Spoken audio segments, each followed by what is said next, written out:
దేవుని పరిశుద్ధ నామానికి మహిమ కలుగునుగాక.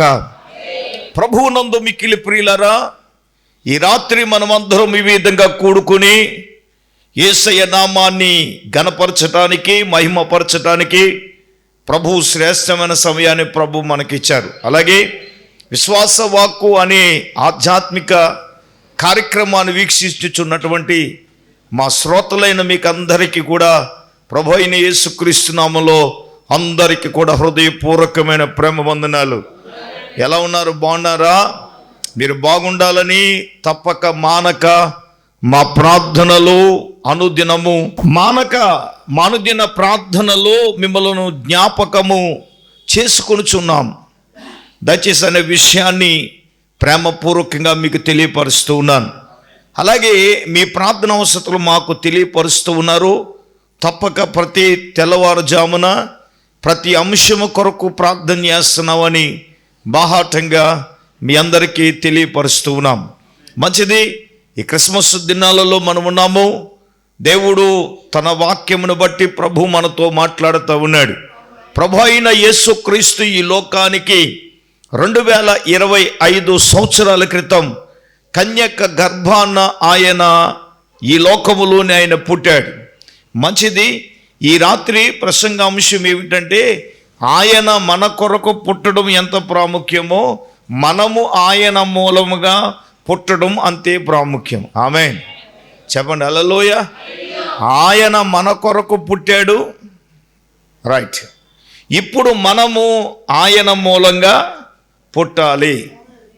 అంటే దేవుని మూలంగా పుట్టాలి. అందరూ చెప్పండి, దేవుని మూలంగా. ఇక్కడ కూడి ఉన్న మనమే కాదు, టీవీ ముందు కూర్చుని వాక్యం విన్న ప్రతి ఒక్కరిని ఈ రాత్రి పరిశుద్ధాత్ముడు దర్శించబోతూ ఉన్నాడు. అదేంటి సార్, ఆయన మన కొరకు పుట్టాడు, ఆ పండగలో తేలిపోతున్నాం, ఆనందం అయిపోతున్నాం, విందులు ఏర్పాట్లు అబ్బో ప్రతిదీ కూడా ఎక్కడ దండిగా ఘనంగా జరుగుతూ ఉన్నాయి.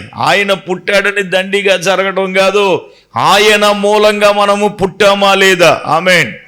తిరకాసు ఏమీ లేదు. అద్భుతమైన వాక్య సందేశం ఇది. హల్లెలూయా. దేవుని మూలంగా మనం పుట్టాలి. దేవుని మూలంగా ఆయన మన కొరకు పుట్టాడు, మనము ఆయన మూలముగా. ఇది ఆత్మీయమైన జననం. నేనంటాను, ఆయన మూలంగా పుట్టకపోతే నువ్వు ఎన్ని క్రిస్మస్లు చేసుకున్నది క్రిస్మస్ కాదు. ఈరోజు ప్రసంగ అంశం ఏమిటంటే, దేవుని మూలంగా పుట్టడం. దేవుడు మన కొరకు పుట్టాడు. 2025 సంవత్సరాలు అయిపోయింది. ఆయన మూలంగా మనము పుట్టడం. ఆయన మూలంగా మనం పుట్టాలంటే ఏం చేయాలా? ఏం చేస్తే ఆయన మూలంగా పుడతాం? సర్వలోకమునకు వెళ్ళవలసిన క్రిస్మస్ సందేశం అదే. ఆయన మూలంగా పుట్టడం అంటే ఎలా పుడతాం? ఆయన పుట్టాడు మన కొరకు, చేయవలసిన రక్షణ కార్యం చేశాడు. క్రిస్మస్ గురించి అనేక సందేశాలు వినేశాం, అనేక విషయాలు దేవుడు మనతో మాట్లాడుతూ ఉన్నాడు. ఈ రాత్రి అసలు సిసలైన క్రిస్మస్ ఏంటో తెలుసా? మనము ఆయన మూలంగా పుడితేనే అసలైన క్రిస్మస్ అది. ఆమేన్, ఆమేన్, ఆమేన్. పాయింట్లోకి వెళదాం. అర్థమైంది అనుకుంటున్నాను. దేవుని మూలంగా మనం పుట్టాలంటే మనం ఏం చేయాలి? పాయింట్ నెంబర్ 1, మొదటి యోహాను పత్రిక రాసిన పత్రిక 5వ అధ్యాయము మొదటి వాక్యాన్ని మనం చదువుకుందాం. యేసే క్రీస్తై ఉన్నాడని నమ్ము ప్రతివాడు దేవుని మూలముగా పుట్టి ఉన్నాడు. ఆమేన్. యేసే క్రీస్తై ఉన్నాడని నమ్ము ప్రతివాడు దేవుని మూలముగా పుట్టి ఉన్నాడు. అమ్మ మీరందరూ వినాలి.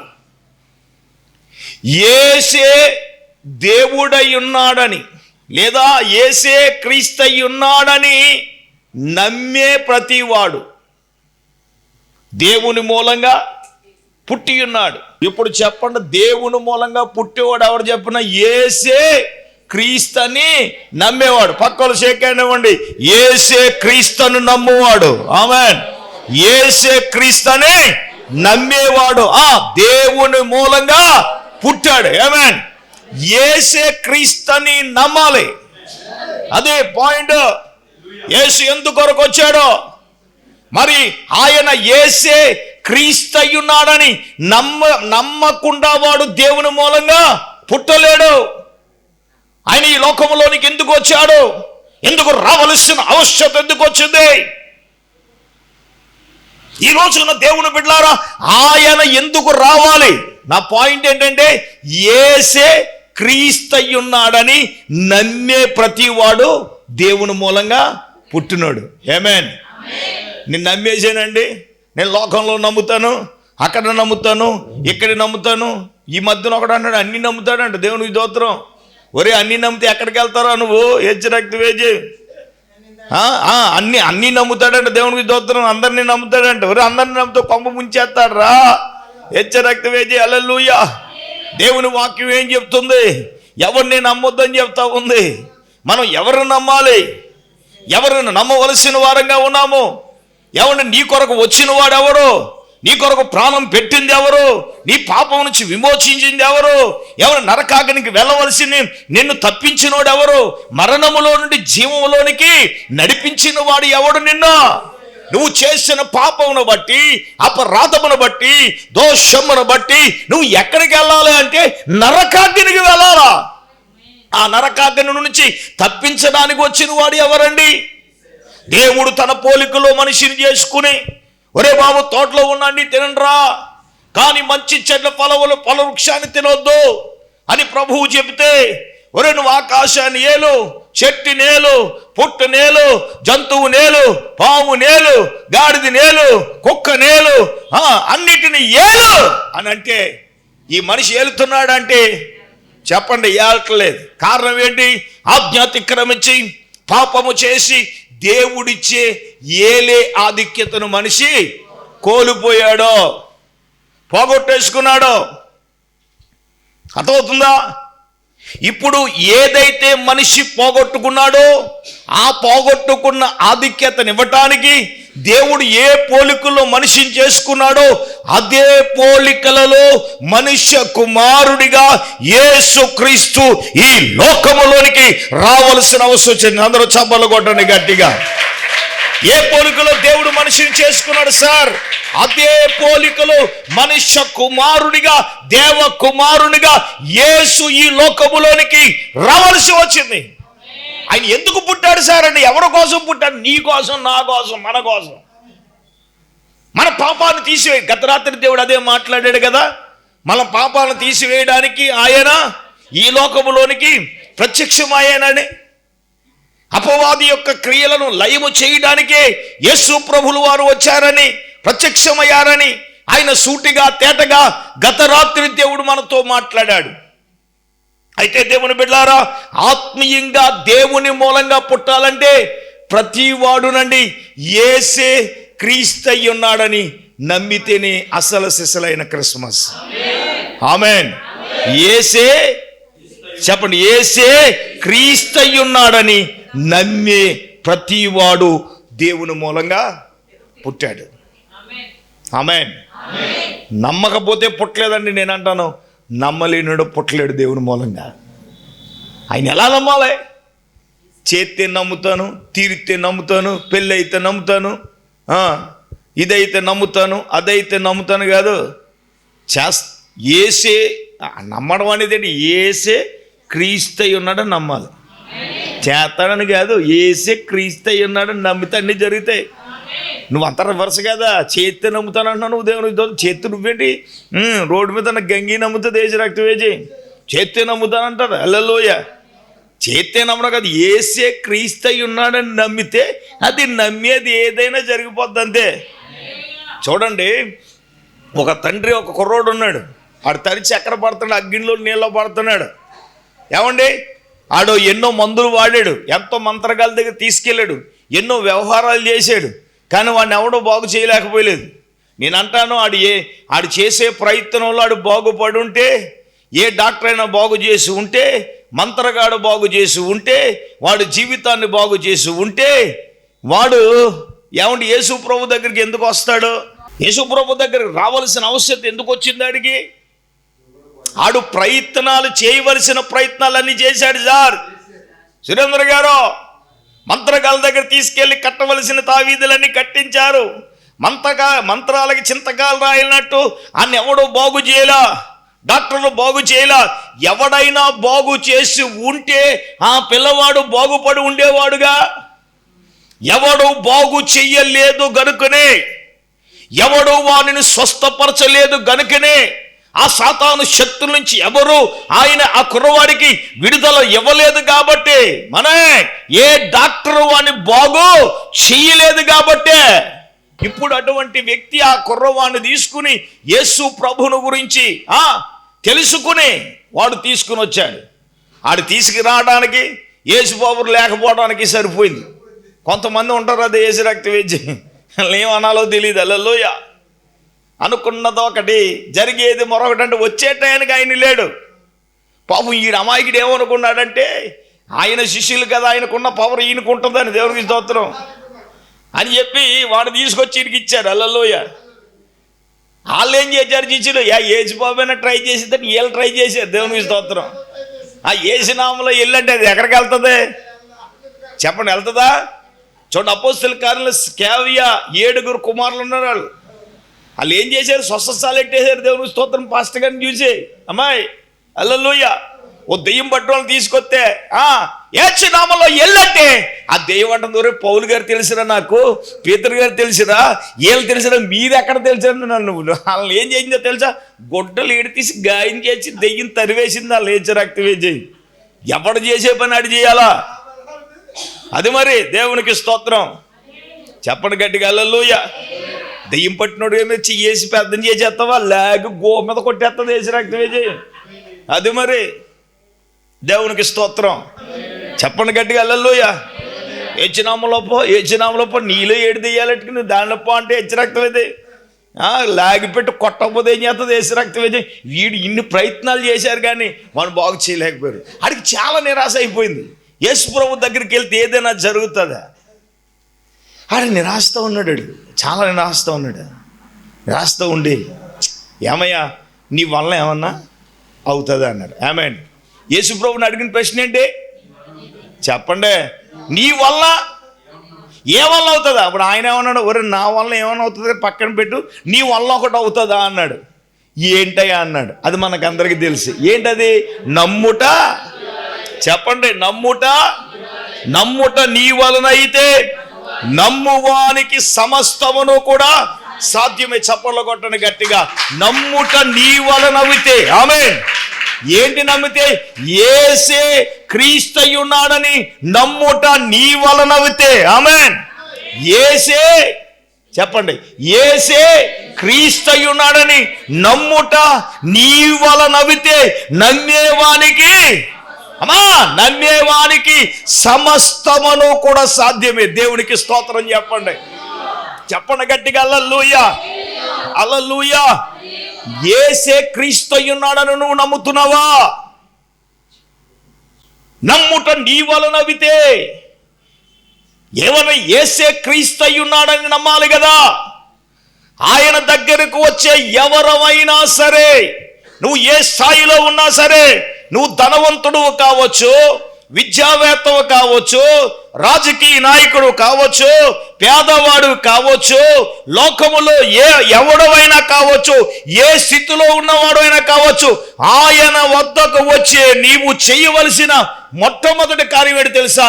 యేసే క్రీస్తయి ఉన్నాడని చెప్పాలి. యేసే క్రీస్తయి ఉన్నాడని నమ్మాలి. వారితో చెబుతూ ఉన్నాడు, నమ్ముట నీ వలన అయితే. యేసే క్రీస్తయి ఉన్నాడు నువ్వు నమ్ముతున్నావా? నేనంటాను, అలనాడు అతన్ని అడిగే ప్రశ్న, అమాయకంగా కూర్చుని క్రిస్మస్ ఎలా జరుగుతుందన్న భక్తురాలా, నీకోసమే మాట్లాడుతున్నాడు. టీ ముందు కూర్చున్న వారులారా, ఈ రాత్రి ప్రభు మీతో మాట్లాడుతూ ఉన్నాడు. యేసే క్రీస్తయుణ్ణి నమ్ముట నీ వలన అయితే నమ్మేవానికి, చెప్పండి, సమస్తమును కూడా సాధ్యమే. దైవ జనాంగమా, దేవుని బిడ్డలారా, దేవుని మూలంగా పుట్టేవాడు ఎవరో తెలుసా? యేసే క్రీస్తయున్నాడని నమ్మాలి కదా. ఆయన ఈ లోకములోనికి వచ్చింది ఎందుకోసం? అందుకే కదా ఈ రోజున నేనంటాను, యేసే క్రీస్తు అయ్యున్నాడని నమ్మకుండా ఆత్మీయంగా నీవు, నేను, మనము దేవుని మూలంగా పుట్టలేం. దేవుని మూలంగా పుట్టాలి అని అంటే, దేవుని మూలంగా పుట్టాలంటే యేసే క్రీస్తు అయ్యున్నాడని ఎవడైనా నమ్మాల్సిందే. నమ్మకుండా దేవుని మూలముగా ఆధ్యాత్మికంగా ఆయనలో మనం పుట్టలేం. నీ కొరకు ఆయన పుట్టడం ఎంత ప్రాముఖ్యమో, నీవు ఆయన మూలంగా పుట్టడం కూడా అంతే ప్రాముఖ్యం. అది ఎట్లాగంటే నమ్ముట. ఎలాగా? యేసే క్రీస్తు అయి ఉన్నాడు అని. చూడండి, ఇదే యోహాను పత్రికలో 5వ అధ్యాయంలో ఆయన అనేది ఏంటంటే, ఎలా నమ్మాడట ఒకసారి మనం చూద్దాం. 20వ వచనం, 5వ అధ్యాయము 20వ వచనం చదువుదాం. మనము సత్యవంతుడైన వానిని మనము ఎరగవలెను, దేవుని కుమారుడు వచ్చి మనకు వివేకము అనుగ్రహించడని మనం ఎరుగుదుము. చూడండి, ఇది గమనించాలి. మనము దేవుని కుమారుడైన యేసుక్రీస్తు నందున్న వారమై సత్యవంతుని యందు ఉన్నాము. ఆయన ఎవరండి? నిజమైన దేవుడును నిత్య జీవమునై ఉన్నాడు. హల్లెలూయా. యేసుక్రీస్తు ఎవరండి? నిజమైన దేవుడు, నిత్య జీవమై ఉన్నాడు. ఆమేన్, ఆమేన్. ఎంతమందికి ఈ రాత్రి అర్థమవుతుందో నాకు తెలియదు కానీ, దైవ జనాంగమా, ఇప్పుడు యేసే క్రీస్తు అయ్యున్నాడని నమ్మడం అంటే అర్థం ఏమిటి? ఆయన నిజమైన దేవుడు. ఆమేన్. ఏమండి, నిజమైన దేవుడు అంటే అబద్ధమైన దేవుళ్ళు ఉన్నారంటే నేను దాని గురించి మాట్లాడను, అది నా పని కాదు. హల్లెలూయా. నేనంటాను, నిజం ఉన్నదని ఎంత నిజమో అబద్ధం ఉన్నది కూడా అంతే నిజం. హల్లెలూయా. మంచి ఉన్నప్పుడు చెడు ఉంది, మేలు ఉన్నప్పుడు కీడు ఉంది, నిజం ఉన్నప్పుడు. చెప్పండి, ఆయన నిజమైన దేవుడు అంటే అర్థమైంది ఏంటి? దాని పర్యాయ పదం. నేను విమర్శనాత్మకంగా మాట్లాడను కానీ నా కాన్సెప్ట్ అది కాదు, నా ఉద్దేశ్యం అది కాదు. దేవుని మూలంగా పుట్టడం అంటే యేసే క్రీస్తు అయి ఉన్నాడని నమ్ముతున్నావా అని అడిగితే, అప్పుడు ఆ కుర్రవాడు తండ్రి ఏమన్నాడు? అయ్యా, నేను నమ్ముచున్నాను. చప్పలు కొట్టను గట్టిగా. ఇంకో మాట అన్నాడు. ఏంటి ఆ మాట తెలుసా? అపనమ్మకము నాకు కలగకుండా, నాలోనికి రాకుండా నీవే చెయ్యాలి. ఆమేన్. చెప్పండి, ఆమేన్ చెప్పండి. ఆమేన్. ఈరోజు ఆత్మీయంగా దేవుని మూలంగా పుట్టడం అంటే యేసే క్రీస్తు అయి ఉన్నాడని ఇక్కడ కూడిన మనం అందరం, అదేంటి సార్ రక్షణ పొందేచ్చావంటే, ఏం పొందావు? రక్షణ రక్తం వేజావు, ఉద్రేకాత్మ ఏదో తెలిగి ములిగేచ్చావు తప్ప సంపూర్ణమైన మారు మనసు అనుభవం కలిగిన అనుభవం నీకుందా? శ్రమలొత్తే, బాధలొత్తే, ఇబ్బందులొత్తే, ఇరుకులొత్తే నమ్మి బాప్తీసము పొందినవాడు రక్షించబడును, నమ్మని వానికి చెప్పండి. హల్లెలూయా. మరి నేను అంటాను, నమ్మేమో. ఇప్పుడు యేసు ప్రభును ప్రేమించిన మార్త మరియల తెలుసు కదండి, లాజరు గారు చనిపోయారు. యేసు ప్రభు వారు 4 రోజుల తర్వాత వచ్చాడు బెతనియా గ్రామానికి. ఈలువలో మార్తమ్మ గారు యేసుబాబుని ఎదుర్కొంటా వెళ్ళిపోయింది. హల్లెలూయా. వెళ్ళిపోయి, ప్రభువా, నువ్వు కనుక ఇక్కడ ఉంటే మా తమ్ముడు చచ్చిపోయేవాడు కాదు, ఇలా జరిగేది కాదు అని ఊరికే చెప్పేస్తుంది. సరే, మా అత్త ఇప్పుడు వచ్చింది ఏముంది? నా యందు విశ్వాసం, పునరుత్థానమును జీవమును నేనే.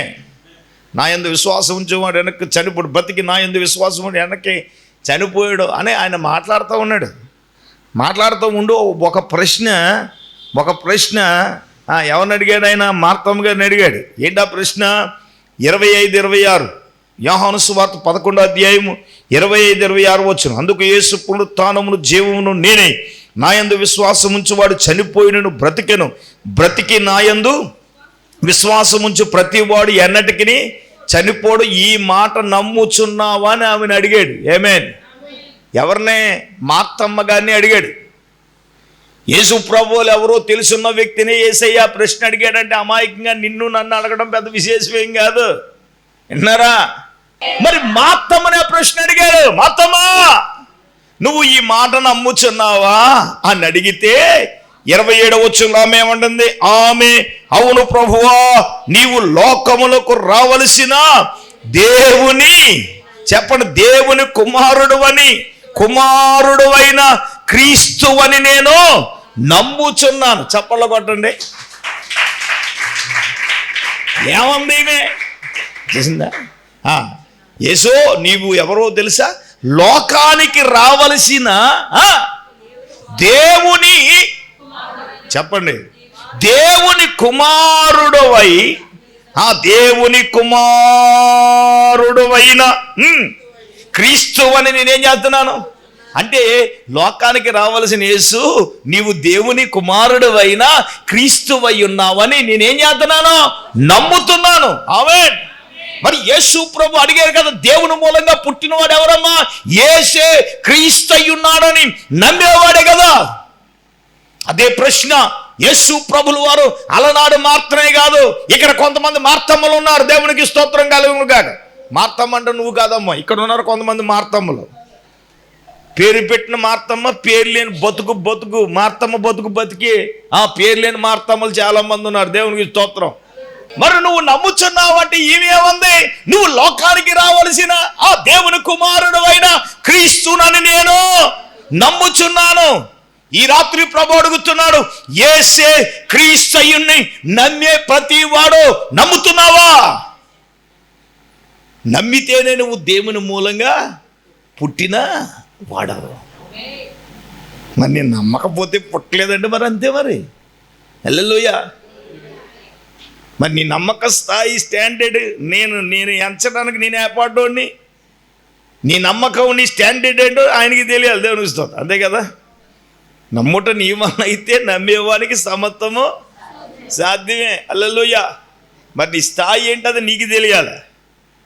ఈ రాత్రి ప్రభువు చెప్పే సందేశంలో ఒక నూతనమైన కోణం. ఆమేన్ చెప్పండి, ఆమేన్ చెప్పండి. ఇప్పుడు చూడండి, నమ్ముచున్నావంటే లోకానికి రావలసిన దేవుని కుమారుడు అయిన క్రీస్తువని నేను నమ్ముచున్నానని మార్తమ్మంది.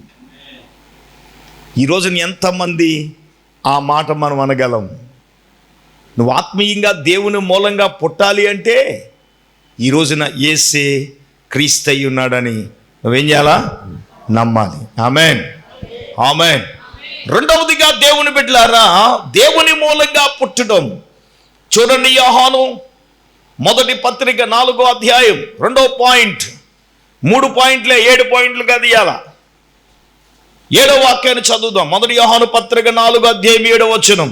ప్రియులారా, మనము ఒక్కనినొక్కడు ప్రేమించమని ఎలా అనగా ప్రేమ దేవుని మూలముగా కలుగుచున్నది. రెండవదిగా ప్రేమించిన ప్రతి వాడు దేవుని మూలముగా పుట్టినవాడై దేవునిని ఎరుగును. గట్టిగా దేవుని స్తోత్రం చెప్పండి. హల్లెలూయా హల్లెలూయా. ఒకటి, యేసే క్రీస్తు అయి ఉన్నాడని నమ్మితే నువ్వు దేవుని మూలంగా పుట్టినాడు. రెండవది ప్రియులారా, మనము ఒకరినొక్కడు ప్రేమిద్దాం. ఏలయనగా దేవుని మూలంగా ఏం కలిగింది? ప్రేమ కలిగింది. ప్రేమించే ప్రతివాడు, చెప్పండి, ప్రేమించే ప్రతివాడు దేవుని మూలంగా పుట్టినవాడై దేవుణ్ణి ఎరిగాడు. ప్రేమలు ఎక్కడ ఏడ్చినాయి? పెదాల మీద పప్పలు ఉండడమే కానీ ప్రేమ క్రియారూపకంగా లేదుగా. యేసు ప్రభు వారు చెప్పారు, ఏంటి? లోకమును ఎంతో ప్రేమించాను అని అన్నాడు. ఏమోయ్, మాటలతో కాదు. ఎలా చేశాడు? 10వ వచనం చూస్తే, మనము దేవునిని ప్రేమించితిమని కాదు, తానే మనలను ప్రేమించి మన పాపములకు ప్రాయశ్చిత్తమయుండుటకు తన కుమారుని పంపెను. అందులో ఏముంది? ప్రేమ ఉంది. హల్లెలూయా. లోకాన్ని ప్రేమించిన యేసయ్య ఏం చేశాడు తెలుసా? మన పాపముల కొరకు కలవరి శిలువలో తన ప్రాణాన్నే ఇచ్చేశాడు. ఆమేన్. అసలు క్రిస్మస్ అంటే ఏంటండి? ఇవ్వడమే క్రిస్మసా, పుచ్చుకోవడం క్రిస్మసా? పుసుకునే క్రిస్మస్లు ఎక్కువైపోయింది. దేవునికి స్తోత్రం. మరి 101 రావట్లేదు హెచ్చు రక్తవేజయం. మనం ఇచ్చే బ్యాచీ కాదు అది. హల్లెలూయా. మీరు ఎంత ప్రార్థన చేసినా అయ్యగారికి మారు మనసు రాదు. దేవునికి స్తోత్రం. హృదయం కఠినమైపోయింది. దేవునికి స్తోత్రం. క్రిస్మస్ అంటే ఏంటంటే ఇవ్వడమే కదా. దేవుడే తన కుమారుని ఇచ్చేసాడు కదా. ఆ కుమారుడు వచ్చి ఏమి ఇచ్చేసాడు మనకి? మన కొరకు. హల్లెలూయా. మరి క్రిస్మస్ అంటే నువ్వేమిస్తావు? ఏమిచ్చావు? ఇవ్వాలనే కదా మౌనం. హెచ్చరక్తి రాకపోవడానికి కదా బ్యాచ్ చేయండి. హెచ్చరక్తి వేజే అదే కదా. ఏమండి, తండ్రే తన కుమారుని మనకి ఇచ్చేసాడు కదా. ఆ కుమారుడే మనకొచ్చి ఏమి ఇచ్చేసాడు? మొత్తం పాడత నాకున్నవన్నీ నీవిచ్చినవే ప్రభువా. నాకున్నవన్నీ నువ్వు ఇచ్చినవే కానీ నేను మాత్రం నీకేమి చెప్పండి. నువ్వు మాత్రం పంపే నింపి పంపు నింపు. ఈ పంపు నింపి అంటే హెచ్చరక్తం వేసే. అందుకే పంపులు కూడా రావట్లేదు ఈ బోడపల్లి ఊళ్ళో. దేవునికి స్తోత్రం. చెప్పండి గట్టిగా హల్లెలూయా. నీ ప్రార్థన అలాగే ఏడుతుంది కాబట్టి పంపులు కూడా పనిచేయట్లేదు. దేవునికి స్తోత్రం. ఏమా పంపే నింపే, పంపు నింపు, పంపు మతం గారా పంపు పనిచేయట్లా. దేవునికి స్తోత్రం. చెప్పండి గట్టిగా హల్లెలూయా. ఇంకెంచేపు పంపే నింపే కానీ నువ్వు ఏమి ఇచ్చే బ్యాచ్ కాదు. హెచ్చరక్తం వేజే అదే. హల్లెలూయా. మనం ఏమేమో మన సేమియా మనే తగ్గత్తా. మన బట్టలు 3 డ్రెస్సులు ఉంటే తన క్రిస్మస్కి 30 బొచ్చుకి చిరంతరం హెచ్చరక్తం వేజే. జనవరి 1కి మళ్ళీ హ్యాపీ క్రిస్మస్. ఎవడకది హెచ్చరక్తం వేజే? దేవుడే తన కుమారుని పంపి తన ప్రాణాన్ని ఇస్తే ఆయనేమో తన ప్రేమను ఎలా వెల్లడి చేశాడంటే క్రియారూపకంగా. ఎలాగండి? నువ్వు ప్రేమించడం అంటే ఏంటి? హ్యాపీ క్రిస్మస్ అంటే అని కాదు. నువ్వు వస్త్రం లేనోడుకు వస్త్రం ఇయ్యి. ఊరుకుండా అయ్యారు మాకే లేదని ఎడుతున్నాం, మేము ఎడుతున్నాం, మరి ఇంకెవడకెత్తామండి ఇంకెంతసేపు అదేనా హెచ్చరక్తం వేజే. ఇంకా ఈ జీవితానికి ఇంకా బట్టలు కుట్టించుకోలేదు హెచ్చరక్తం వేజే. హల్లెలూయా. బట్టలు ఉంటేనే పండగ చెప్పండి. మన హృదయం కొత్తగా ఉంటే దేవునికి స్తోత్రం. ఒకడు సువార్త ప్రకటించేవాడు వాళ్ళు యేసుపప్పు పుట్టాడంటే అదే క్రిస్మస్. జక్కయ్య నీ ఇంటికి ఏమొచ్చింది చెప్పండి? హల్లెలూయా. రక్షణ కాదు క్రిస్మసే దేవునికి స్తోత్రం. హల్లెలూయా. అమ్మ, దేవుని మూలంగా పుట్టడం అంటే రెండోది కీలకమైన తెలుసా? ప్రేమించే ప్రతివాడు. ఆమేన్. ఆయన ప్రేమించి మన కొరకు ఏం పెట్టాడో తెలుసా? తన ప్రాణాన్ని పెట్టాడు. ఆమేన్, ఆమేన్. ఈ రోజున ఈ సహోదర ప్రేమించగలిగే మనసు ఉండాలి. నీ ప్రేమలు ఎలా ఉన్నాయో తెలుసా? నీకు పెట్టిన వాళ్ళని బాగా ప్రేమిస్తావు. నిన్ను పొగిడినోళ్ళని ఏమన్నా నతానేలు గారు మీరే మాట్లాడాలి ఒకళ్ళతో పుచ్చుకుని. అదే దేవునికి స్తోత్రం. ఇలా మాట్లాడరు, వీళ్ళని పొగడాలి. అయ్యి బాబోయ్ మా జ్యోతి గారు అంటే ఏంటి అనుకున్నావు అంటే సెలరేగిపోద్ది. దేవునికి స్తోత్రం. హల్లెలూయా. అయ్యగారు ఏమనుకున్నారు అనుకున్నావు? దేవునికి స్తోత్రం. మరి ఏదే పిల్ల ఎగో మరి ఏంటి అయ్యగారు? హల్లెలూయా స్తోత్రం. అది మరి పొగిడితే ఏంటి? ఇంకంతా తానే. ఆమేన్. పొగిడితే ప్రేమిస్తావా? నీకిత్తే ప్రేమిస్తావా? పాటిస్తే నువ్వు ప్రేమిస్తావా? నీకు బాధ్యత అప్పకిందే బాధ్యత. నేనేమంటానంటే నువ్వు ఏమిచ్చినా ఏమి ఇవ్వకపోయినా నిన్ను ప్రేమించే స్వభావం ఉన్నవాడు చెప్పినా చెప్పకపోయినా ఇచ్చేస్తాడు. చెప్పినా చేయకపోయినా ఏది తన బాధ్యత తను ఏదో ఏం చేయాలనుకుని అది చేసుకెళ్ళిపోతాడు. యేసుబాబు అదే చేసి వెళ్ళాడు. అదే కదా తన రక్షణ కార్యం. అదే చెప్పాడు, మన పాపముల కొరకు ప్రాయశ్చిత్తం చేయబడి. అందులో ఏముందండి చెప్పండి? ఎవడైనా ఆపగలిగాడా? చెప్పబ్బాయి, ఏమైనా ఆపగలిగాడా? ఎవరు ఆపిందా? తన రక్షణ కార్యాన్ని, తను చెయ్యవలసిన కార్యాన్ని యేసు ప్రభు చేసేసాడు. నేనంటాను ప్రేమించే ప్రతి వాడు దేవుని మూలంగా పుట్టినవాడై దేవునిని ఎరుగును. ఆమేన్. నేనంటాను ఎవరిని మనము ప్రేమించాలంటే దీనాతి దీనులను ప్రేమించాలి. నేను ఎన్నోసార్లు చెప్పాను పుట్టుపాత మీద ఉన్న వాళ్ళకి వస్త్రాలు ఇవ్వాలని. ఎప్పుడైనా మనం చెల్లించామా? వాళ్ళకు ఒక ఆహారం ప్యాకెట్ పట్టుకుని వెళ్ళిచ్చి ఎప్పుడైనా మనం చేసామా? ప్రేమించడం అంటే ఏంటి సార్? ఇప్పుడు మంచి సమరయుడి కథ ఉంది కదా, మంచి సమరయుడి కథల్లో ఎవడని పొరుగువాడిని నిన్ను వలే అబ్బా అయ్యి బాబా తెగ ప్రేమించేస్తావు దేవుని స్తోత్రం. పొరుగువాడిని ప్రేమించేయాలంట. మరి అగ్గిల మీద గుగ్గులు అయిపోతా, కళ్ళకు కూడా రాను వేచి రక్తం వేచి ప్రేమించేస్తుందంట. దేవునికి స్తోత్రం. హల్లెలూయ. ముందు నీ అత్తగారిని ప్రేమించు. హల్లెలూయ. ఈ అత్తగారు కూడా తక్కువ ఏం కాదు, కోడలను ప్రేమించరు కానీ కూతురు మాత్రం బాగా ప్రేమిస్తారు. అది ఇలకేయాలి సెమిటి. దేవునికి స్తోత్రం. అది హల్లెలూయ. ఇప్పుడు వీళ్ళు మనసులో అనుకుంటున్నారు ఎంత బ్యాలెన్స్ అయిపోయిందో చూసారా, ఎంత నవ్వేస్తున్నారా. టీవీ ముందు కూర్చుని వాళ్ళారా, అవును హెచ్చు రక్తం వేజేయి. హల్లెలూయ. స్తోత్రం చెప్పండి, చేతులు చెప్పండి, చేతులు ఎత్తి గట్టిగా హల్లెలూయ. నీ ఆడబిడ్డే నీ కూతురు అయినప్పుడు ఒక ఆవిడ కోళ్ళకు వచ్చినప్పుడు ఆవిడ కూతురు అవదా? నువ్వు ప్రేమించిన వాళ్ళని ప్రేమించడం కాదు, నీకు పెట్టిన వాళ్ళని ప్రేమించడం కాదు, నీకు తిట్టేవాళ్ళు నువ్వేం చేయాలా?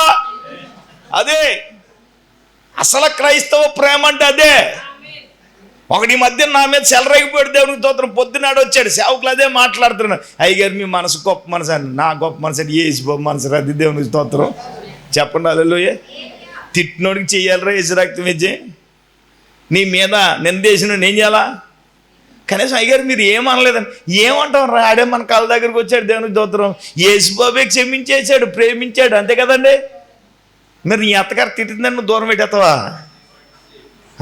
దేవునికి స్తోత్రం. మరి అలాగైతే నేను కళ్ళకు కూడా రానవ్వకూడదు మరి అన్ని. హల్లెలూయా. దేవునికి స్తోత్రం. మరి యేసుబాబు చేసింది అదే కదండి. తండ్రి వీరేమి చేయుచున్నారో వీరెరుగురు కనుక, అందులోనే ప్రేమ ఉంది. అది ఆమేన్. ఆ ప్రేమించే మనస్సు ఉన్నప్పుడు మనలో ఏముంటుంది? క్షమాగుణం ఉంటుంది. ఆమేన్. హల్లెలూయా. ఏమంటే యేసుబాబులో ప్రేమించే మనసు ఉంది కాబట్టి తండ్రి వీరంటే ఎవరు? అక్కడ ఉన్న ప్రధాన యాజకులు, కొట్టినోళ్ళు, తిట్టినోళ్ళు, మోము పైన ఉమ్మేసిన వాళ్ళు, అంతే కదా బాయ్, కొరడాలతో కొట్టిన వాళ్ళు. వీళ్ళంటే వీళ్ళందరూ శాస్త్రులు, పరిచయులు, సైనికులు, వీళ్ళందరూ బ్యాచి. వాళ్ళందరూ ఏమన్నారు? తండ్రి వీరేమి చేయుచున్నారో వీరెరుగురు గనక వీరిని ఏం చేయమన్నాడు? నేను అంటాను, ప్రేమించే మనసు మనలో ఉన్నప్పుడు శత్రువునైనా నువ్వేం చేయగలవు? క్షమించగలవు. ఆమేన్. హృదయంలో పగ ఉండదు. హృదయంలో పగ ఉందంటే ప్రేమ ఉన్నోడికి పగ ఉండదు. ప్రేమ దోషములను కప్పును, ప్రేమ పాపములను. ప్రేమ దోషములు కప్పుననుందా? సామెతల గ్రంథములు అయితే ప్రేమ దోషములను కప్పుననుంది. పేతురు రాసిన పత్రికలో అయితే ఏముంది? ప్రేమ పాపమును. రెఫరెన్స్లు ఏమి చూపించను. హల్లెలూయా. ప్రేమ ఉంటే క్షమించే మనసు. నేనంటాను, క్రీస్తు నీలో నాలో మనలో పుట్టాలి అంటే ఆయన అన్నారు, నేను నిన్ను ప్రేమించినట్లే మీరు ఒకరినొకరు. చూడండి, యోహాను సువార్త 13వ అధ్యాయము శిష్యులకి చెప్పారు. 34, 35 వచనాలు చదవండి. యోహాను సువార్త 13వ అధ్యాయం 34, 35 వచనాలు. మీరు ఒకరినొకరు ప్రేమింపవలెనని మీకు నేను కొత్త ఆజ్ఞ ఇచ్చుచున్నాను, నేను మిమ్మును ప్రేమించినట్టే మీరును ఒకరినొకరు ప్రేమింపవలను. మీరు ఒకరి ఎడల ఒకడు ప్రేమ కలిగిన వారైన ఎడల దీన్ని బట్టి మీరు నాకు నా శిష్యులని అందరికీ తెలియను. గట్టిగా దేవుని స్తోత్రం చెప్పండి, చెప్పండి గట్టిగా. యేసు ప్రభుల వారు క్లియరెన్స్ ఇచ్చాడు కదా ఇక్కడ. మీరు ఒకరినొకరు ఏం చేయాలా? ప్రేమింపవలనని నేను మీకేమిచ్చాను? కొత్త ఆజ్ఞ ఇచ్చాను. నేను మిమ్మల్ని ప్రేమించినట్టే. చెప్పండి, నేను మిమ్మల్ని ప్రేమించినట్టే మీరు ఏం చేయాలా? నట్టు కాదు, నట్టే. ఆయన మనలను ఎలాగ ప్రేమించాడో మనము అలాగేం చేయాలా? ఒకరినొకరిని ఏం చేయాలా? చెప్పండి. హల్లెలూయా. అన్నినేమో క్రిస్మస్కి పిలిచేస్తావా, ఆడికి భోజనం పెట్టుకుని నువ్వు తినేస్తావా పక్క వెళ్ళిపోయి. దేవునికి జొత్త ఇదే ప్రేమ. ప్రభులారు అన్నారు, నేను ప్రేమించినట్టే మీరేం చేయాలా? ఒకరినొకరిని ఏం చేయాలా? చెప్పండి. మరి ఆయన మనం ప్రేమించాడా? ఆయన మాత్రం నిన్ను ప్రేమించాడు, నువ్వేమన్నా ప్రేమించావు. ఇది దుర్మార్గం, ఇది హెచ్చరక్తం. ఏం చేయ అంతే కదా మరి. ఆయన నేను మిమ్మల్ని ప్రేమించినట్లే మీరేం చేయాలా? చూడండి, ఒక్కడినొక్కడు ప్రేమించాలి. 35 వచనంలో ఏమన్నారు? మీరు ఒకని ఎడల ఒకడు ప్రేమ కలిగిన వారైన ఎడల దీనిని బట్టి మీరు నాకు. అది పాయింట్ నాన్న. నిజమైన శిష్యులు, నిజమైన భక్తులు ఎవరు? నేను ఒక్కడినొక్కడు ఏం కలిగి ఉండాలి? సహోదర ప్రేమ ఉండాలి ముందు. అది దేవునికి స్తోత్రం. అంతేగా నా కడుపు నిండిపోతుంది, నా గొంతుకి మింగిపోతుంది, నాదైపోతుంది, అది కాదు హెచ్చరక్తమే హల్లెలూయ. నీ పొట్ట కాలిపోయిన ఎదరోడు పొట్ట నిండాలా? అది ఆమేన్, ఆమేన్. అంతే కదండి. ఇప్పుడు ఒకని ఎడల ఒకడు ప్రేమ కలిగిన వానే దీనిని బట్టే మీరు నాకు. ఇప్పుడు దేవుని మూలంగా పుట్టడం అంటే అర్థం ఏంటి? ప్రేమించే ప్రతివాడు. నేను ఎలాగ ప్రేమించానో, ఈ రోజున 2025 సంవత్సరాలు అయింది, మరి ప్రభువును నమ్ముకున్నాను అంటున్నావు. నమ్ముకోలేని వారు అనేక మంది ఉన్నారు కదా. నువ్వు వాళ్ళని ఏం చేయాలా? హార్ష్గా మాట్లాడకూడదు, వాళ్ళు ఏదో మాట్లాడతారు, మనం మార్చుకోవాలంతే. ఆడన్నాడు ఒకడు వచ్చి, మేము ఇస్తే తీసుకోవట్లేదని కవర్లు వేయటమే మానేసి హెచ్చరక్తమే. దానికి చాలా విమర్శలు, సద్విమర్శలు ఉన్నాయి. దానికి ఛాలెంజింగ్ చేసి హెచ్చరక్తమే. నేను చెప్తున్నాను, ఈ రోజున నేను చెప్తాను ఛాలెంజింగ్. అవసరత నా ప్రాణం ఇచ్చి దేవుడు నన్ను బతికించాడు. ఆమేన్. అదవుతుందా? ప్రాణం ఇచ్చి నన్ను బ్రతికించాడు కాబట్టి నా దేవుని కొరకు ఏదైనా అయిపోవడం నేను డిసైడ్ అయ్యాను. ఆమేన్. అంతే కదా. ప్రాణంతో దేవుడు పెట్టాడమ్మా. ఎందుకు పెట్టాడు? ప్రాణం ఉన్నంత లోపులోనే కొంతమందికి మనం సువార్త ప్రకటించి వాళ్ళని క్రీస్తు వైపుకు నడిపించాలి, క్రీస్తు వాళ్ళలో పుట్టాలి. అంతే కదండి. ఆ ప్రేమ మనం ఏం చేయాలా? నిన్ను తిట్టిన వాడు నువ్వు ప్రేమించు. నిజం చెప్తున్నా, దేవుణ్ణి నమ్మిన నీవు నమ్మేమంటున్నావు, కానీ నీ నోరు కంట్రోల్ ఎక్కడుంది? నీ చేతి కంట్రోల్ ఎక్కడుంది? నీ మనసు కంట్రోల్ ఎక్కడుంది? నీ చూపుల కంట్రోల్ ఎక్కడుంది? నీ మీద ఆళ్ళే మెరుగేసి రక్తమే చేయాలలో. ఆళ్ళ నీ మీద నమ్ముకోకపోయినా మేమే రైట్ అంటే ఏ నీటిలేని గోతులో దిగి చావు వేజ రక్తమే చేయి. అంతే కదా మరి. ఈరోజు నమ్మాము అంటే మనం ఎలా ఉండాలా? యేసయ్య కొట్టునోను కూడా ఏమన్నాడు? తండ్రి వీరేమి చేయుచున్నారు వీరు ఎరుగును కాక. అందుకే ఏమన్నాడు మత్తయి సువార్తలో? నీ శత్రువును ప్రేమించమన్నాడు, క్షమించమన్నాడు. ప్రేమించడం మాటలకు శత్రువును కనపడితే కల్లో కూడా రానము. మరి మనం దేవుని మూలంగా ఎలా పుట్టినట్టండి?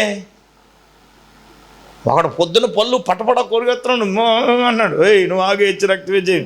ఇలాగైతే యేసుబాబు ఎండు పళ్ళు కొరగాలన్నాను. దేవునికి స్తోత్రం. అదే కదా మరి. అబ్బాయి యేసు ప్రభు ఏమన్నాడు? శత్రువుని ప్రేమించు, ఆడు ఆకలిగా ఉంటే అన్నం పెట్టు, దాహంగా ఉంటే నీళ్ళు. అలా చేస్తే ఆడి తల మీద ఏం పోసినట్టు? నిప్పులు. చెప్పండి అమ్మా లేఖనంలోనే. ఆ నెత్తి మీద ఏం పోసినట్టు? మరి నిప్పులు కుప్పలుగా పోసినట్టే కదా. మరి యేసుబాబు అన్నాడు దేవుని మూలంగా పుట్టడం అంటే అర్థం ఏంటో తెలుసా? దేవుని మూలంగా పుట్టడం అంటే నీ ప్రేమించే ప్రతివాడు దేవుని మూలంగా పుట్టినవాడై దేవునిని ఎరుగును. ఆమేన్. ఆ ప్రేమ లేకపోతే నువ్వు దేవునిలో పుట్టలేవు, దేవుని కూడా ఏం చేయలేవు. అంతే కదమ్మా. పాయింట్ అదే. సహోదర సహోదరి, ఈ క్రిస్మస్ పర్వదినాలలో దేవుడు ఒక నూతనమైన వర్తమానాన్ని ప్రభు ఇచ్చాడు. ఆమేన్. దైవ జనాంగమా, దేవుని బిడ్డలారా, ప్రేమించే మనస్సు మనకు కావాలి. శత్రువులను ప్రేమించమన్నాడు, విరోధులను ప్రేమించమన్నాడు, తోటి సహోదరులను ప్రేమించమన్నాడు, నిన్ను వలే నీ పొరుగువాన్ని ఏం చేయమన్నాడు? ప్రేమించమన్నాడు. ఆమేన్. హల్లెలూయా. నీకు ప్రేమ ఎక్కువైనప్పుడు ప్రేమించడం కాదు దేవునికి స్తోత్రం. నీకు ఇచ్చినప్పుడు ప్రేమించడం కాదు, నిన్ను తిట్టినప్పుడు ప్రేమించాలి, నిన్ను కొట్టినప్పుడు ప్రేమించాలి, నీ మీద నిందలు మోపినప్పుడు నువ్వేం చేయాలా? ఆ ప్రేమను మనము చూపించగలిగినట్లయితే ఆత్మీయంగా మనము దేవునిలో పుట్టిన వారము. ఆమేన్. ప్రేమించే ప్రతివాడు దేవుని మూలంగా పుట్టినవాడై దేవుడిని వాడు ఎరుగును. ప్రేమ లేకపోతే ఎరగం అంటే ఎరగం. యేసుప్రభు కూడా అదే చెప్పాడు. మీరు ఒకని ఎడల ఒకరు ప్రేమ గలవారైతేనే దీనిని బట్టే మీరు నా శిష్యులని అందరికీ చెప్పండి. మీరు విశ్వాసులని అందరికీ తెలియాలంటే ఏం చేయాలా? యేసు ప్రభు ఎలాగైతే ఒకరిని ప్రేమించాడో ఒకరినొకడు ప్రేమ గలవారై ఉండాలప్పుడే. దాన్ని బట్టి దాని అర్థం అదే నాన్న. నువ్వు అది చేయకపోతే నువ్వు మరి ఆయన బిడ్డ ఎలాగవుతావు? ఆయనలో మనం ఎలా పుడతాం? చెయ్యాలని చాలా ఆశ ఉందండి. ఆశ ఉంటే ఎలాగైనా చేయొచ్చు. దేవునికి స్తోత్రం. 2 పాయింట్లు అయినాయి. మొట్టమొదటి పాయింట్ ఏంటంటే యేసే క్రీస్తుని నమ్మేవాడు దేవుని మూలంగా పుట్టినాడు. 2 ప్రేమించే ప్రతివాడు. యేసయ్య ఎలాగ ప్రేమించాడో మనం ఏం చేయాలా? అలాగ ప్రేమిస్తేనే, ఆ ప్రేమ మనం కలిగి ఉంటేనే, ఆ ప్రేమను మనం చూపించగలిగితేనే ఆయన మూలంగా పుట్టినవాడై అవడం కదా, ఆయనను మనము ఎరుగుదాము. ఆమేన్. మూడో పాయింట్ ఏంటంటే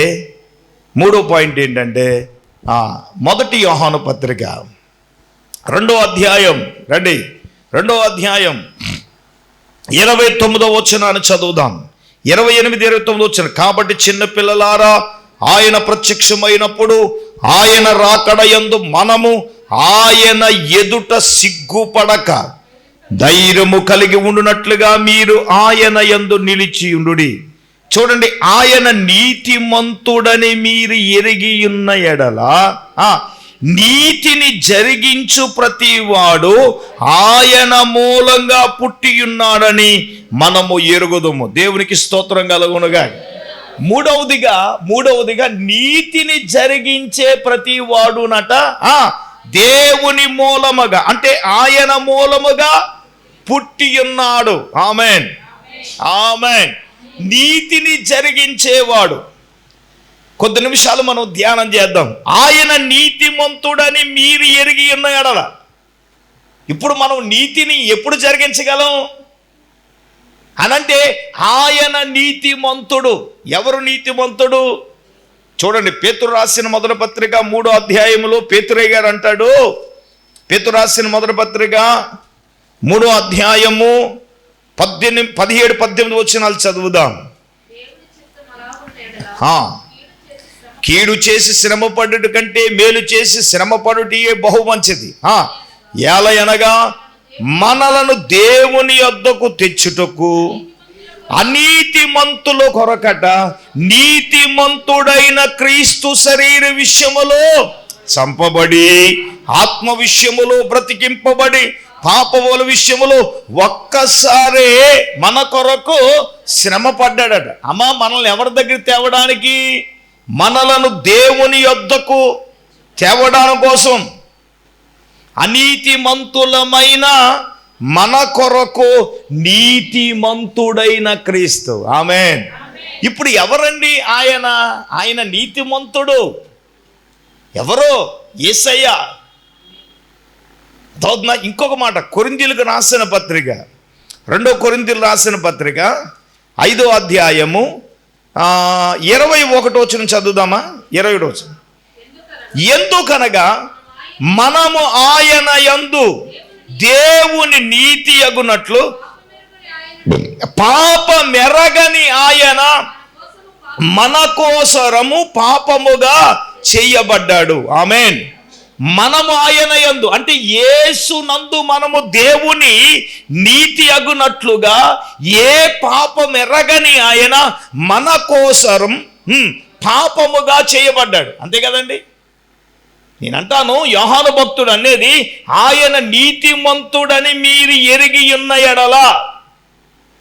ఆయన నీతిమంతుడు. ఎవరు? క్రీస్తు. ఇందాక చదివాం, మనలను దేవుని యొద్దకు తెచ్చడం కోసం. మనమందరం ఎవరు అండి? అనీతిమంతులమైన మన కొరకు నీతిమంతుడైన క్రీస్తు ఏమయ్యాడు? చనిపోయాడు. శరీరమందు చంపబడ్డాడు. ఆయన వచ్చిన పర్పస్ అందుకోసమేనమ్మా, మనం దేవుని దగ్గరకు తేవడానికి. అనీతిలో బతికాం, అన్ని అనీతే, స్వనీతి. ఈరోజు అనీతిమంతులమైన మనల్ని దేవుని దగ్గరకు తెచ్చడం కోసం నీతిమంతుడైన క్రీస్తు లోకంలోనికి వచ్చాడు. ఆయన నీతిమంతుడని మనం ఎరగాలి. నోవహు తరములో, నోవహు కుటుంబంలో అందరూ ఎలాగున్నారు సార్ అంటే తలంపులలో, ఆలోచనలో, ఊహలలో వారు ఎలాగున్నారు తెలుసా? చెడిపోయిన వారుగా ఉంటే, చెడిపోయిన వారుగా ఉంటే ఒక నోవహు ఒక్కడే ఎలాగున్నాడో తెలుసా? నీతిపరుడుగా ఉన్నాడు. ఆమేన్, ఆమేన్. వాళ్ళ తలంపుల్లో చెడిపోయారు, ఊహల్లో చెడిపోయారు, క్రియలలో చెడిపోయిన వారుగా ఉంటే నోవహు ఒక్కడే కదా దేవుని దృష్టిలో ఎలాగున్నాడు చెప్పండిరా. మరి ఇందాక మనం పేతురు రాసిన పత్రికలో చదివాం కదండి, అదే మాట కంటిన్యూగా చదవండి. పేతురు రాసిన పత్రిక అమ్మ 19 కానీ చదివారా? దేవుని దీర్ఘశాంతం ఇంకను కనిపెట్టుచుండగా పూర్వపు నోవహు దినాల్లో వాడను సిద్ధపరచుచుండగా అవిధేయులైన వారి వద్దకు అనగా చెరలోనున్న ఆత్మల యొద్దకు ఆయన ఆత్మస్వరూపిగానే వెళ్ళి వారికి ప్రకటించాను. అయితే ఆ ఓడలో కొందరు అనగా 8 మంది మాత్రమే నీటి ద్వారా ఏం పొందారండి? రక్షణ పొందారు. దేవునికి స్తోత్రం చెప్పండి. అయితే ప్రియులారా, 2 పేతురులో జ్ఞాపకం చేశాడు. ఏంటి ఆ మాట అంటే, నీతిని ప్రకటించిన నోవహు. ఏం ప్రకటించిన? 2వ అధ్యాయము 5వ వచనం చదవండి. మరియు ఆయన పూర్వకాలమందు లోకమును విడిచిపెట్టగా భక్తిహీనుల సమూహము మీదకి జలప్రలయము రప్పించినప్పుడు నీతిని ప్రకటించిన నోవహు మరి 7గురును కాపాడాడు. ఏం ప్రకటించాడు సార్ చెప్పండి? ప్రకటించి ఎంతమందిని రక్షించుకుంటూ తన కుటుంబాన్ని ఎనమండుగుని ఏం చేయగలిగాడు? ముందు మన కుటుంబాన్ని రక్షించుకోవాలంటే ముందు ఆయన నీతిమంతుడై ఉన్నాడని నువ్వు ఎరగాలి కదండి. నా పాయింట్ అదే. ఎరిగి ఉండడం ఎంత ప్రాముఖ్యమో. నోవహు అయితే నీతిని ప్రకటించాడు. నీతిని ప్రకటించిన నోవహు ఏమండి 7గురిని తనతో పాటుగా 8 ఏం చేయగలిగాడు? కాపాడుకోగలిగాడు. ఈరోజు నేను చెప్తున్నాను, ఆయన నీతిమంతుడై ఉన్నాడని ఎరగటం ఎంత ప్రాముఖ్యమో నువ్వు నీతిని జరిగించడం కూడా అంతే ప్రాముఖ్యం. నీతిని జరిగించు ప్రతివాడు ఆయన మూలంగా పుట్టి ఉన్నాడు. ఆమేన్. ఇప్పుడు దేవుని నమ్మావు, నీతిని జరిగించాలా వద్దా? చేసే దాంట్లో నీతి ఉందా? నీతి ఉండాలి. నీతి లేకపోతే ఎలాగండి? నీతి లేనివాడు కోతి కంటే హీనుడని చిన్నప్పుడు. నీతి లేనివాడు ఎవడంట? నేను అంటాను, సమాజంలో నీతి లేకపోవచ్చు, మనుషుల్లో నీతి లేకపోవచ్చు, స్నేహితుల్లో నీతి లేకపోవచ్చు. నేను అంటాను, నోవహులాగా యేసుబాబుని నమ్మిన మనలో ఏమి ఉండాలి చెప్పండి? నీతి ఉంది కాబట్టి రక్షించగలిగాడు. అది నీతిని జరిగించకుండా ఆయన మూలంగా పుట్టడం అనేది జరగడం అసాధ్యం. అది నీతి క్రియలు జరిగించాలది. నేనంటాను, సమాజంలో నీతి లేకపోవచ్చు కానీ క్రీస్తును కలిగి ఉన్న మనలో ఏముండాలి? ఈడు నీతిమంతుడురా ఆమేన్ అనే సాక్ష్యం మనలో రావాలి. హల్లెలూయా. ఏదో బతికేస్తున్నాం అంటే రోడ్డు మీద తిరిగే కుక్కకి మనకి తేడా ఉంది, అది బతికేస్తుంది ఏదోలాగా. మనం అంటాం కదా, అయ్యో ఎంత భలే చెప్తారండి, కాకిలాగా కలకాలం బతికేదానికంటే అని అంటండి హంసలాగా 6 నెలలు బతకాలంట. వదిలింది మళ్ళీ వచ్చింది. అబ్బాయి నోవహు వదిలితే రాలేదు. మరి దేవునికి స్తోత్రం. పరిశుద్ధాత్మ దేవుడు చాలా సూటిగా ఈ రాత్రి మాట్లాడుతున్నాడు. నీతిని జరిగించేవాడే దేవుని మూలంగా పుడతాడండి. మరి నీతిని జరిగించకపోతే దేవుని మూలంగా అంతే కదండి. ఇప్పుడు ఆయన నీతిమంతుడండి. నేను అంటాను సార్, మనం నీతిగా బతకాలండి. ఏమున్నా లేకపోయినా ఏం కావాలా చెప్పండి? నీతిగా బతకాలి. ఏమీ లేనప్పుడు ఎలాగున్నావు, అన్నీ ఉన్నప్పుడు అలాగే ఉన్నాం. యశవిత్తమైన గర్వంగానే అతిశయంగానే ఏమీ లేదు. సాధ్యమైనంత మటు ఇంకా నీతిగా బ్రతకడానికి ప్రయత్నం చేద్దాం. పరిశుద్ధత నుంచి అధికమైన పరిశుద్ధులకు నీతిలో మనం బతకాలి. అన్ని విషయాల్లో నీతి కలిగి ఉండాలి. నీతిని జరిగించాలా, నీతి క్రియలు జరిగించాలి. ఇక్కడ అంటున్నాడు, నీతిని జరిగించు ప్రతివాడు దేవుని మూలంగా. అది నీతి జరిగించాలి. ఆయన ఎందుకు వచ్చాడు? నీతిమంతుడుగా వచ్చాడు. నిన్ను నన్ను మనల్ని అందరినీ నీతిమంతులుగా మార్చడానికి వచ్చాడు. అంతే కదా. మన కొరకు తన ప్రాణాన్ని పెట్టాడు. ఆమేన్. ఇప్పుడు చెప్తున్నాను వినండి, మనము నీతిని జరిగిస్తేనే దేవుని మూలంగా పుట్టినట్టు. ఏది నీతి? ఏది మన క్రియలో నీతి? ఏది మన మాటల్లో నీతి? ఏది మనం చేసే పనుల్లో నీతి ఏంటి? అది ఎవరైనా కానీ బోధించే నేనైనా వింటున్న మీరైనా ఎవరైనా నీతిని జరిగించాలి.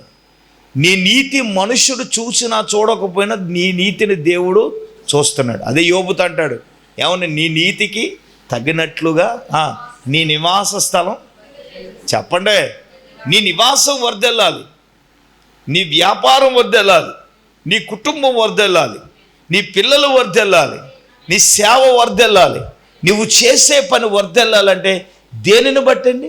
నీ నీతిని బట్టి, నా నీతిని బట్టి కాదు. అదే కదా, నీ నీతిని బట్టే, నీవు జరిగించే నీతి క్రియలను బట్టి. ఆమేన్. ఇది చాలా ప్రాముఖ్యం. ఇక్కడ ఉన్న కూడిన మనమందరం కాదు, టీవీ ముందు కూర్చుని వాక్యం వింటున్నారా, నువ్వు నీతిని జరిగిస్తేనే నీ నీతికి తగినట్లుగానే నీ నివాస స్థలమును దేవుడు ఏం చేస్తాడు? చెప్పండి హల్లెలూయా. మరి నీతి క్రియలు జరిగించకుండా నువ్వు దేవుని మూలంగా పుట్టకుండా ఇది ఎలా సాధ్యం అంటాను. చాలా స్పష్టంగా అంటున్నాడు, నువ్వు ఆయన ఎరిగి ఉంటావు. ఆమేన్. ఎందుకంటే దావీదే చెప్తాడు కదా, నీతిమంతుల సంతానం విడవబడుట కానీ వారు భిక్షమెట్టుకుంట కానీ నేను ఎక్కడా? నీతిమంతుల సంతానం విడవబడుట కానీ వారు భిక్షమెత్తుడు కానీ ఎవరు? దావీదు గారు చెప్పారు కదా. మరి ఎందుకు తినేస్తారు సార్? నీతిగా ఉంటే నేను అంటాను, దేవుడు వదలలేదు. ఆమేన్. ఆమేన్. దేవుడు వదలలేదు సార్. మీరు వదిలేచేమో కానీ దేవుడు వదలడు. నీతిగా బతికితే ముచ్చటగా 3 మాటలు చెప్పారు. దేవుని మూలంగా పుట్టాలంటే యేసే క్రీస్తు అయి ఉన్నాడని నమ్మాలి. 2 ప్రేమించే ప్రతివాడు దేవుని మూలంగా పుట్టినవాడై దేవుని ఎరుగను. 3 నీతిని జరిగించు ప్రతివాడు దేవుని మూలంగా పుట్టి ఉన్నాడని ఎరగాలి. దేవుడు మన కొరకు పుట్టడం ఎంత ప్రాముఖ్యమో దేవుని మూలంగా పుట్టడం అంతే ప్రాముఖ్యం. దేవుని మూలంగా పుట్టాలంటే యేసే క్రీస్తు అయి ఉన్నానని నమ్మాలి. ప్రభు ఎలాగ ప్రేమించాడు నిన్ను, నువ్వు ఏం చేయాలి? ప్రేమిస్తేనే దేవుని మూలంగా పుడతావు. 3 ఆయన ఎలాగైతే నీతిమంతుడై ఉన్నాడని నువ్వు ఎరిగి ఉన్నావో ఈ లోకములో కూడా నీతిని జరిగించితేనే నువ్వు దేవుని మూలంగా పుడతావు. అందరూ మోకరిద్దామా? కళ్ళు మూసుకుందాం. పరిశుద్ధాత్మ దేవుడు నిశ్చయముగా ప్రార్థన చేసుకుందాం. అందరు తలలు వంచండి, కళ్ళు మూసుకొనండి. ప్రభు సూటిగా తేటగా తన సేవకులో నుంచి ప్రభు మనతో, నీతో, నాతో, మనందరితో మాట్లాడాడు. ప్రార్థన చేసుకుందాం. ఒక తీర్మానంలోకి వద్దాం. ఎవరు అనాలోచితంగా ఉండడానికి వీలేదు. దేవా, నీ సేవకుని అభిషేకించావు, చాలా స్పష్టంగా సూటిగా మాతో మాట్లాడావు. నీవు మా కొరకు పుట్టడం కాదు నాయన, మేము నీ మూలంగా పుట్టాలంటే ఏమి చేయాలో ఈ రాత్రి నీ సేవకుని ద్వారా మాతో మాట్లాడావు నాయన. అవును తండ్రి, యేసే క్రీస్తు అయి ఉన్నాడని మేము నమ్మాలి ప్రభువా, నిన్ను మేము నమ్మాలి నాయన. నోరు తెరుద్దామా? నోరు తెరిచి ప్రార్థన చేద్దాం. ప్రార్థన చేసుకుందాం. ప్రేమ నమ్మకం కలిగిన మా తండ్రి, జీవాధిపతి, నీకు వందనాలు చెల్లిస్తున్నాం. విశ్వాసవాక్కు అనే ఆధ్యాత్మిక కార్యక్రమం ద్వారా మా బిడ్డలు మీరు దర్శించి ఇంతవరకు మీరు మాట్లాడిన మాటలను బట్టి నీకు స్తోత్రం చెల్లిస్తున్నాం. నీవు మా కొరకు పుట్టడం ఎంత ప్రాముఖ్యమో నీ మూలంగా మేము పుట్టడం అంతే ప్రాముఖ్యం. ఈ రాత్రి నీ దైవ జనుణ్ణి అభిషేకించి మాతో మాట్లాడావు నాయన. యేసే క్రీస్తు అయి ఉన్నాడని నమ్మాలి నాయన. అయ్యా, నమ్ముట నీ వలన అవుతే నమ్మేవానికి సమస్తమును కూడా సాధ్యమని మీరు మాతో మాట్లాడారు తండ్రి. విత్తబడిన మాటలు అయ్యా, టీవీ ముందు కూర్చుని వాక్యం ఉన్న వారి జీవితంలో, ఇక్కడ కూడిన వారి జీవితంలో అద్భుతం చేయండి నాయన. రెండవదిగా మీరు మాతో మాట్లాడుతూ వచ్చారు, నీవు ఎలాగైతే మమ్ములను ప్రేమించావో మేము కూడా ఇతరులను ప్రేమించాలా. ప్రేమించిన ప్రతి వాడు అయ్యా నీ మూలంగా పుట్టినవాడని నీవు మాతో మాట్లాడావు. నిజమైన అటువంటి ప్రేమ మాలో దయచేయను నాయన. నీవు చూపించిన ప్రేమ అయ్యా ఇతరులకు మేము చూపించడానికి అయ్యా అటువంటి మహత్పరమైన భాగ్యాన్ని నీ బిడ్డలమైన మాకందరికీ దయచేయండి. నీవు నీతిమంతుడు అని మేము ఎరిగిన వారంగా, నీతి క్రియలు మేము జరిగించే వారంగా ఉండే భాగ్యాన్ని అనుగ్రహించమని ప్రార్థన చేస్తూ, అలాగే ఇక్కడ కూడిన బిడ్డలో టీవీ ముందు కూర్చున్న వాక్యం ఉన్న వారి జీవితంలో ఏదైనా ఒక అద్భుతాలు చేయమని ప్రార్థన చేస్తున్నాం. ఆశ్చర్య కార్యాలు జరిగించండి. ఏ బిడ్డలు మీరు దాటిపోకండి. ప్రతి ఒక్క బిడ్డ జీవితంలో గొప్ప కార్యం జరిగించండి. ఈ క్రిస్మస్ పర్వదినాలలో నిజంగా నీలో పుట్టే ఉన్నత అనుభవంలోనికి మా శ్రోతలైన బిడ్డలందరికీ దయచేయమని ప్రార్థిస్తున్నాం. మా బిడ్డల్లో బలహీనలైన వారు చాలా మంది ఉన్నారు. వారందరినీ మీరు ముట్టండి, స్వస్థపరచండి, సంపూర్ణమైన ఆరోగ్యం అనుగ్రహించి నడిపించమని మా నాథుడైన యేసు నామము పేరిట అడిగి వేడుకొనుచున్నాను తండ్రి, ఆమేన్. మన పరమ తండ్రి అయిన దేవుని ప్రేమ, రక్షకుడైన యేసుక్రీస్తు ప్రభుల వారి యొక్క దివ్యమైన కృప, పరిశుద్ధాత్మ దేవుని యొక్క అన్యోన్య సహవాసం ప్రభు బిడ్డలారు ఇక్కడ కూడినలకు సదాకాలము తోడైనుగాక. ఆమేన్, ఆమేన్.